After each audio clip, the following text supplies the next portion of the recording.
Bienvenidos a nuestra inmersión profunda de hoy. Prepárense porque nos vamos a entrar en un tema fascinante de la guía de estudio de la Biblia. Se trata de las reglas del conflicto. Esencialmente, son las reglas de combate en la batalla entre el bien y el mal. Interesante. Lo encontramos en la lección 10 de la guía de estudio de la Biblia de la Escuela Sabática para este trimestre. ¿Están listos para descubrir ideas sorprendentes? Claro.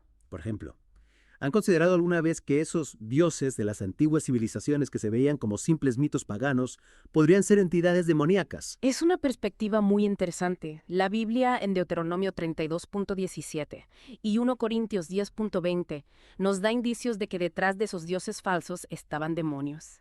Y si lo pensamos bien, la idolatría no es solo del pasado. Hoy en día también nos enfrentamos a presiones para adorar dioses modernos. Es verdad, como el éxito, la fama, el poder. Exacto. Es cierto, siento la presión de encajar en un molde, de seguir la corriente, aunque vaya en contra de mis principios. Podría ser eso una forma de idolatría, una batalla cósmica en mi propio corazón. Es una pregunta que vale la pena considerar. Y para entender cómo funciona esta batalla, la guía de estudio nos presenta el concepto de la gran controversia, Ajá. una lucha entre Dios y Satanás. Ya veo. Entonces no se trata solo de historias antiguas, sino de una realidad en nuestras vidas. Exactamente. Y hay reglas que rigen esta batalla, límites que incluso los seres espirituales deben respetar. Límites. Siempre pensé en Dios como un ser todopoderoso, capaz de hacer cualquier cosa. Lo es, sin duda. Pero la Biblia nos muestra que Dios, en su sabiduría, elige operar dentro de ciertos límites. Un ejemplo fascinante está en Daniel 10, donde el ángel Gabriel se retrasa 21 días por la oposición del príncipe del reino de Persia. Espera. Un ángel retrasado por un príncipe. ¿A qué te refieres? Buena pregunta. Este príncipe no es un ser humano, sino una entidad demoníaca. Un ser espiritual que dentro de la jerarquía del mal tiene cierto dominio. Y el hecho de que pudieran retrasar un ángel, aunque sea temporalmente, nos revela que hay un orden, una estructura en el mundo espiritual. Incluso los seres angelicales se enfrentan a limitaciones. Entonces hay una especie de guerra angelical invisible que se libra a nuestro alrededor. Así es, y esto nos lleva a una de las reglas fundamentales del conflicto. Dios no opera a través de la fuerza o la coerción, sino a través del amor y el respeto por el libre albedrío. Entiendo. Dios no nos obliga a amarle o a seguirle, nos invita a elegir, a tomar una posición en esta batalla. Exactamente. Y esta limitación autoimpuesta por Dios, este respeto por nuestra libertad, tiene implicaciones profundas en la manera en que entendemos el poder divino. Es como si Dios estuviera diciendo, yo podría obligarlos a amarme, pero eso no tendría ningún valor. El verdadero amor es aquel que se elige libremente. Esa es una excelente manera de expresarlo. Y este principio se aplica no solo a nuestra relación con Dios, sino también a la forma en que interactuamos con los demás. ¿Cuántas veces hemos querido forzar a alguien a ver las cosas a nuestra manera, a hacer lo que nosotros consideramos correcto? Muchas veces. Es tentador usar la fuerza, la manipulación, para lograr lo que queremos. Pero si Dios en su infinito poder elige no hacerlo, ¿qué nos dice eso sobre la verdadera naturaleza del amor y la autoridad? Nos invita a reflexionar sobre nuestro propio ejercicio del poder. ¿Estamos actuando como Dios, respetando la libertad de los demás? ¿O estamos tratando de poner nuestra voluntad? Es una pregunta profunda. Y me lleva a otra figura clave en esta batalla cósmica. Satanás, la Biblia lo llama el príncipe de este mundo. Significa eso, que tiene control total sobre la tierra. Es un título que puede sonar aterrador, pero es importante entenderlo en su contexto. En Juan 12.31, 14.30 y 16.11, Jesús se refiere a Satanás como el príncipe de este mundo, pero también deja claro que su poder es temporal y limitado. Temporal. ¿Qué quieres decir con eso? El libro del Apocalipsis nos ofrece una visión más completa de la autoridad de Satanás. En Apocalipsis 13, por ejemplo, vemos que el dragón Satanás le da poder a una bestia, un poder político religioso para perseguir al pueblo de Dios. ¿Por un tiempo específico? Es una imagen aterradora. Pero también me reconforta saber que Dios tiene el control final. Exacto. La Biblia nos asegura que, aunque el mal parezca triunfar temporalmente, Dios finalmente vencerá. En Apocalipsis 21.4 se nos dice que Dios enjugará toda lágrima de sus ojos y ya no habrá muerte, ni habrá más llanto, ni clamor, ni dolor, porque las primeras cosas pasaron. Esa promesa de un futuro sin sufrimiento es realmente consoladora. Pero si Dios tiene el control, si sabe que al final va a vencer, ¿por qué permite que el mal siga existiendo? ¿Por qué hay tanto dolor e injusticia en el mundo? Esa es una pregunta que nos ha acompañado a lo largo de la historia. Y para explorarla a fondo, la guía de estudio nos invita a adentrarnos en una de las historias más conmovedoras de la Biblia, la historia de Job. Ah, sí, el caso de Job. Un hombre justo que sufre terriblemente, sin aparente razón. Siempre me ha fascinado esa historia. Pero también me ha dejado con muchas preguntas. Y es precisamente en esas preguntas donde se esconde la sabiduría. La historia de Job no es solo un relato de sufrimiento, sino una ventana a la corte cósmica. Un vistazo a la batalla que se libra entre el bien y el mal, en un nivel mucho más profundo de lo que podemos imaginar. La historia de Job, como bien dices, es fascinante y a la vez desconcertante. En Job 1.1.12 y 2.1.7 se nos presenta una escena en la que Satanás acusa a Job ante Dios, argumentando que su fidelidad es solo por conveniencia. Por las bendiciones que ha recibido Dios para demostrar la falsedad de esta acusación, permite que Job sea probado, pero estableciendo límites claros al poder de Satanás. Es decir, Dios no solo está defendiendo la integridad de Job, sino que también está estableciendo reglas para el desarrollo de esta batalla cósmica. Exactamente. Es como si Dios le estuviera diciendo a Satanás, puedes probar a Job, pero no puedes quitarle la vida. Este detalle es crucial porque nos muestra que incluso en medio del sufrimiento Dios nunca nos abandona. Siempre hay un límite, una línea que el mal no puede cruzar. Me pregunto, ¿cómo se aplican estas reglas en nuestra vida diaria? Si enfrentamos pruebas y tentaciones, ¿significa eso que Satanás está detrás de todo? Como en el caso de Job. No necesariamente. La Biblia nos enseña que no todo sufrimiento es causado directamente por Satanás. Hay situaciones que son simplemente parte de la condición humana, las consecuencias de nuestras propias decisiones o incluso pruebas que Dios permite para fortalecer nuestra fe. Lo importante es recordar que Dios nunca nos abandona en medio de la prueba. Como con Job, Él establece límites al sufrimiento y nos ofrece su gracia para superarlo. Eso me da un poco de tranquilidad. Pero si Dios es todopoderoso, ¿por qué no simplemente elimina todo el mal de raíz? ¿Por qué permite que sigamos sufriendo? Esa es la gran pregunta, ¿verdad? Y aunque no tengamos todas las respuestas, la Biblia nos ofrece algunas pistas. En primer lugar, recordemos que Dios nos creó con libre albedrío, con la capacidad de elegir entre el bien y el mal. Si Dios eliminara el mal por la fuerza, estaría anulando nuestra libertad, y nos convertiríamos en simples autómatas. Ya veo. El amor verdadero no se puede forzar. Requiere libertad para elegir. Exactamente. Y en segundo lugar, el sufrimiento, aunque doloroso, puede ser una oportunidad para crecer, para fortalecer nuestra fe y acercarnos más a Dios. La Biblia nos dice que la tribulación produce paciencia y la paciencia prueba y la prueba esperanza. Romanos 5.3-4.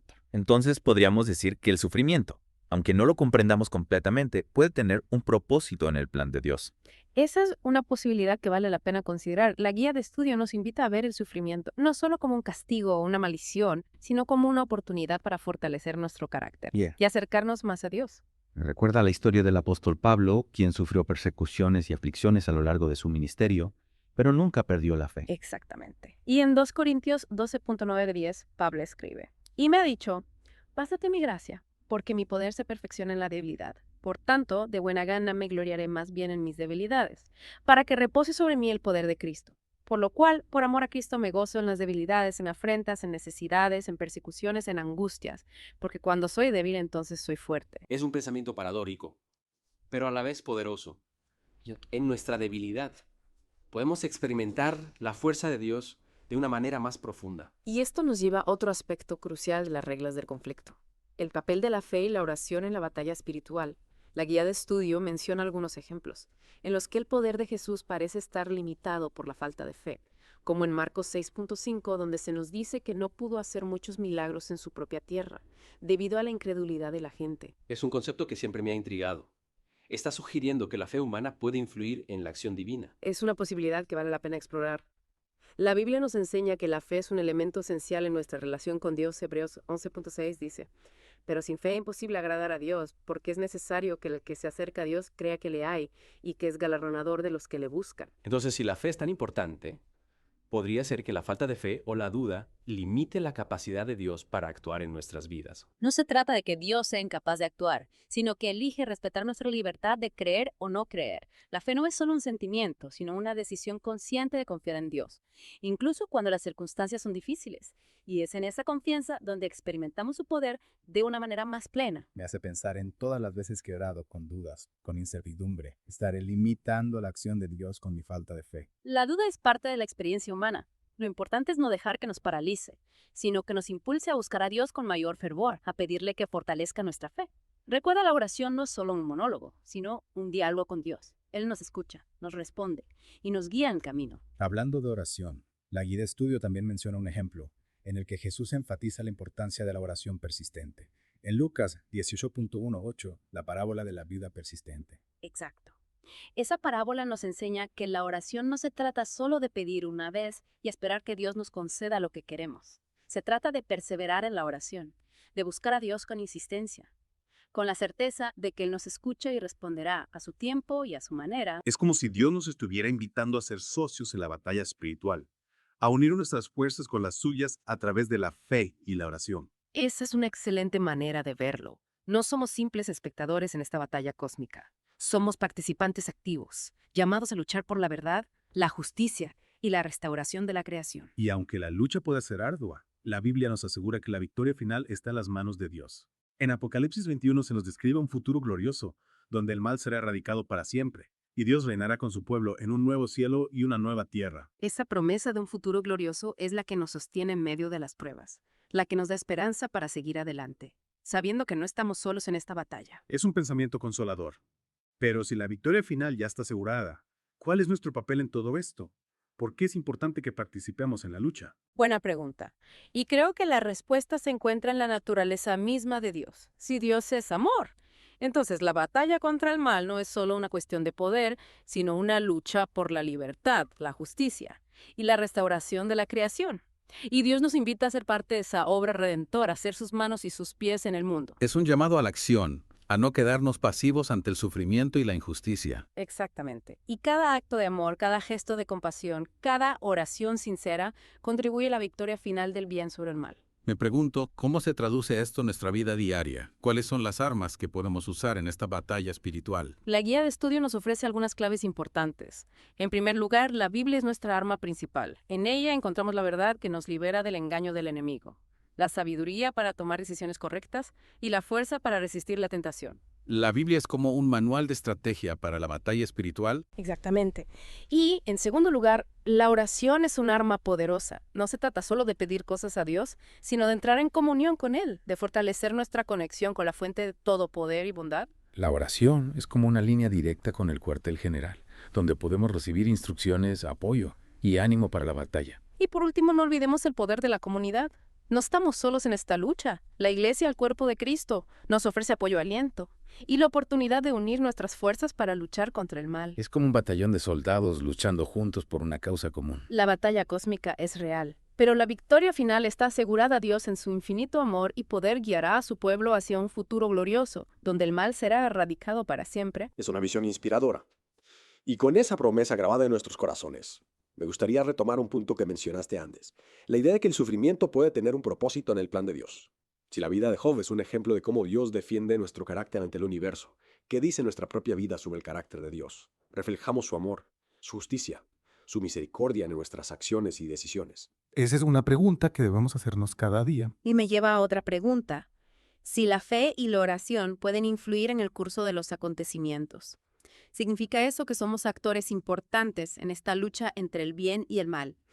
¿Qué responsabilidad tenemos en esta batalla cósmica? Es una pregunta que nos invita a reflexionar profundamente sobre nuestras propias vidas.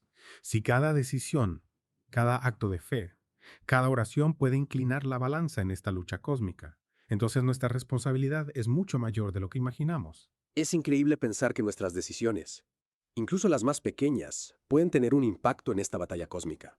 Me hace sentir una gran responsabilidad, pero también esperanza. Así es. Cada acto de amor, cada palabra de aliento, cada oración sincera, es como una pequeña luz que disipa la oscuridad. Me gusta esa imagen. En lugar de sentirnos abrumados por la magnitud del conflicto, podemos enfocarnos en ser portadores de luz, en hacer nuestra parte, por pequeña que parezca. Exactamente. Y recordemos que la victoria final no depende de nuestra fuerza, sino del poder de Dios que obra a través de nosotros.